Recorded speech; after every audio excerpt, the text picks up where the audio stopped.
हमारी सरकार हमारी तरफ एक नज़र देखे, एक झलक करे, क्योंकि उनके घर में बेटियां हैं, बहनें हैं, माएँ हैं। हमारी जो हेल्पर्स है वो माएँ, वो बुजुर्ग बन गई है, वो बूढ़ी बूढ़ी औरतें भी यहाँ पे है, मगर हमारी सरकार, शेम है हमारी सरकार के लिए, वो टस से मस नहीं हो रही हैं। आप देखिए, हम 3600 पे काम करें, हमारी हेल्पर्स 1800 पे का। आप देखिए सजाद साहब, आप खुद देखिए, आप बयान कीजिए, आप 3600 में क्या आता है? 3600 क्या इस महंगाई की ज़माने में क्या चलेगा 3600 की? हम भी बहना, और जो भी सरकार, जो भी काम, जो सोशल वेलफेयर का काम होता है, वो हम ICDS वर्कर्स करते हैं।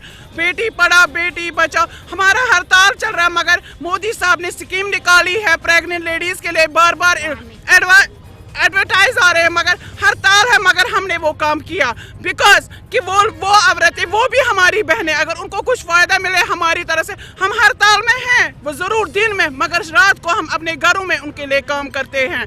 आप देखिए कितनी प्रेग्नेंट लेडीज़ का रोल बढ़ गया, कितना हमने काम किया। अल्लाह पाक की कसम, इसमें से बहुत सारी ऐसी भी है जिनको किराया भी नहीं है यहाँ तक आने के लिए। अब हमारी इल्तिजा है, जो हमारे नायब फाइनेंस मिनिस्टर हैं मिस्टर अल्ताफ बुखारी साहब, जब भी वो इस एजुकेशन डिपार्टमेंट में आए थे, बहुत सी चेंजेस आए। अब हमारी गुजारिश है, उनसे गुजारिश है और उम्मीद करते हैं कि अल्ताफ बुखारी साहब एक झलक हमारी तरफ भी करो।